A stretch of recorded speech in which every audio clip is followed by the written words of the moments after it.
Buenas, mi nombre es Aris Mantilla. Lo que se pretende con este tutorial es comprender la nomenclatura de las sales.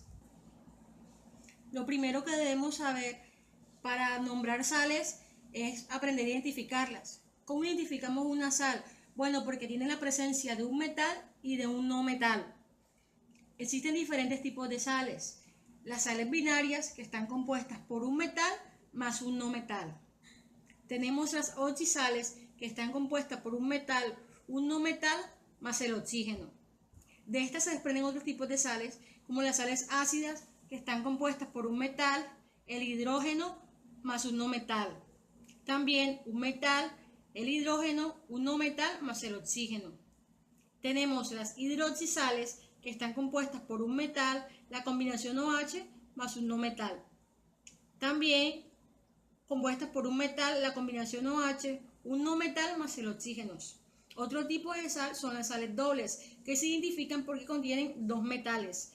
Están compuestas así: un metal 1, un metal 2, un no metal más el oxígeno. Para tener ejemplos de cómo nombrar sales, vamos a utilizar las sales binarias.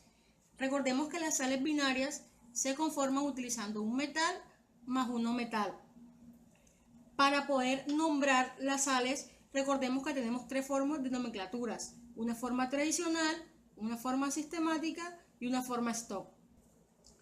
Recordemos que para nombrar con la fórmula tradicional utilizamos este cuadro o este esquema. Para la fórmula tradicional tenemos en cuenta los prefijos y los sufijos que están acá mencionados. En este caso, el que me da el nombre del componente es el segundo elemento que lo compone. Y siempre al segundo elemento se le agrega la terminación uro. En este caso sería cloruro.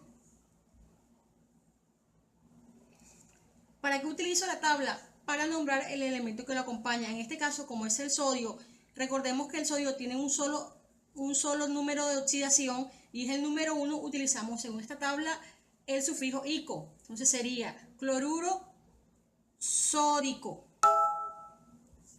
En el caso de tener un elemento que tenga más niveles de oxidación, en el caso de 2 se utilizaría oso e ico para la valencia menor y la valencia mayor. En otros elementos que tienen 3 niveles de valencia se utilizaría el prefijo hipo, el nombre del elemento, más el sufijo oso. En la segunda valencia simplemente oso y en la valencia mayor ico. Y en componentes que tengan 4 números de valencia se utilizaría así: en la menor hipo, el nombre del elemento más la terminación oso. Para la segunda valencia simplemente la terminación oso. Para la tercera ico y para la valencia mayor se antepone el prefijo per, el nombre del elemento y la terminación ico. Para nombrar de forma sistemática también tenemos un esquema guía teniendo en cuenta el número de átomos que acompaña al segundo elemento. En este caso, como contiene un solo, que no se pone nada, sería mono, cloruro, poniendo la terminación uro nuevamente, de sodio. Para otros tipos de compuestos que contengan más de un átomo, se pondrían, en el caso de tener 2, di, en el caso de tener 3, tri, en el caso de 4, tetra, 5, pen, 6, ets, 7, ep, 8, ot, 9, nona y 10, deca. Para la nomenclatura stock simplemente se pone el nombre de los elementos que lo componen. En este caso nuevamente sería cloruro con la terminación uro nuevamente, de sodio, y entre paréntesis colocamos el número de valencia del elemento que lo compone. En este caso, sodio simplemente tiene un número de valencia, se coloca simplemente 1 en números romanos, o bien podría evadirse esto y quedaría simplemente cloruro de sodio. Para el segundo ejemplo tenemos este caso. Igual el nombre lo da el segundo elemento con la terminación uro. Quedaría en este caso así: cloruro. Como es hierro sería fer. En este caso el hierro contiene dos números de valencia, el número 2 y el número 3. Como utiliza la segunda valencia, se colocaría ico, sería cloruro férrico. Para nombrar de la forma sistemática, como en este caso el número que acompaña el cloro es 3, sería tricloruro de hierro. Para nombrar de la forma STOT sería cloruro de hierro, entre paréntesis, 3 en números romanos. Con el tercer ejemplo, como dijo ahorita, lo que me da el nombre es el elemento del lado derecho, en este caso el bromo. Sería bro y la terminación uro sería bromuro. Como cobre simplemente tiene un número de valencia, sería oso, quedaría así, bromuro cuproso. En la forma sistemática sería mono, bromuro de cobre. Y en la forma sistemática sería, en la forma stop, perdón, bromuro de cobre y el número de valencia entre paréntesis 1.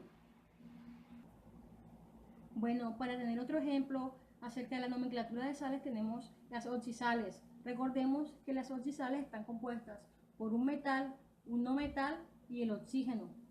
¿Cómo nombramos oxisales? Bueno, con la ayuda de la tabla de aniones y cationes.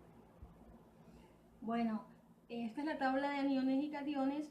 Para saber el nombre del elemento o del compuesto, lo que nos da el nombre son los componentes de la parte derecha. En este caso tenemos nitrógeno y oxígeno. Miramos la tabla, como tiene 3 oxígenos y nitrógeno, buscamos acá. Acá está. Sería nitrato. Nitrato de, el componente de acá es el que me da la segunda parte del nombre. Nitrato de sodio. Para el segundo caso, tenemos nitrato y 2 de oxígeno. Miramos en la tabla, tenemos nitrato y 2 de oxígeno, se le llamaría nitrito. Nitrito de sodio. Para el tercer caso, tenemos carbono y 3 de oxígeno. Miramos en la tabla, acá tenemos carbono y 3 de oxígeno. En este caso sería un carbonato. Carbonato, como lo acompaña el calcio, sería carbonato de calcio. Y como un cuarto y último ejemplo, tenemos el cloro y 4 de oxígeno. Miremos acá, cloro y 4 de oxígeno, se llamaría perclorato. Perclorato de sodio. Bueno, esta ha sido la pequeña explicación de cómo nombrar sales. Cualquier duda, inquietud, pues ya con el profesor. Vamos a explicar nomenclatura de ácidos. Para aprender a nombrar ácidos, lo importante es reconocerlos. Tenemos 2 tipos de ácidos inorgánicos, hidrácido y oxácido. El hidrácido está compuesto por el hidrógeno más un no metal. Y el oxácido está compuesto por hidrógeno, un no metal más el oxígeno. Hay que tener en cuenta que debe ser un no metal, porque en caso de tener un metal ya no sería un hidrácido, sino un hidruro. Estos son algunos ejemplos de este tipo de ácidos inorgánicos. En el caso de hidrácidos tenemos aquí la composición del cloro más el hidrógeno y del hidrógeno más el azufre. En el caso de oxácido tenemos la combinación del hidrógeno, el nitrógeno más el oxígeno y también del hidrógeno, el cloro y el oxígeno. Para aprender a nombrar ácido y hidrácido tenemos que tener en cuenta primero su composición. Debe estar compuesto por el hidrógeno más un no metal.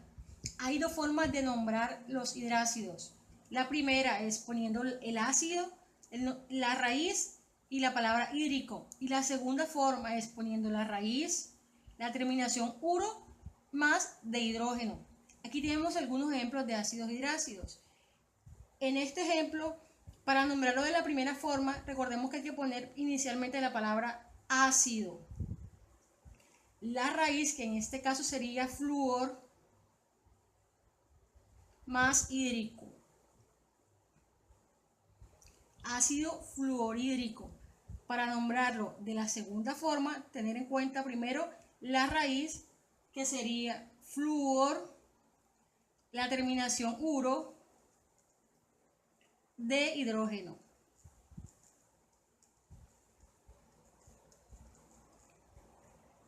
En un segundo ejemplo, teniendo en cuenta también estas raíces, tenemos que lo primero se pone la palabra ácido, la raíz de azufre sulfo, más hídrico. Y la segunda forma es poniendo la raíz sulfo, la terminación uro, sulfuro, más de hidrógeno.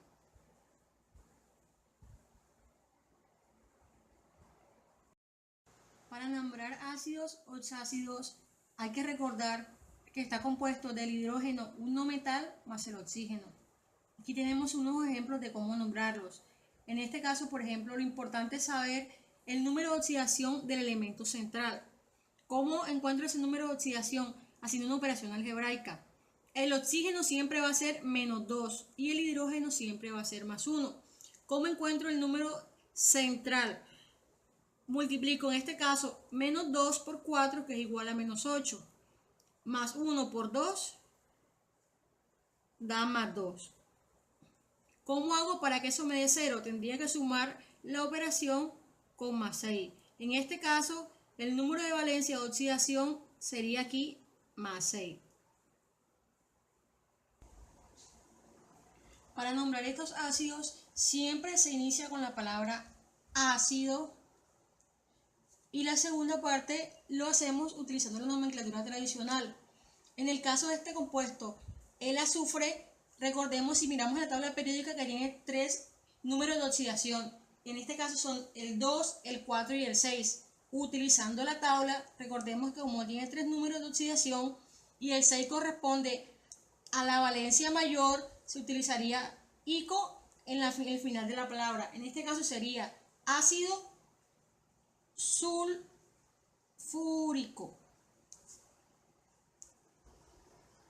Para el segundo ejemplo, igual buscamos el número de oxidación del elemento central.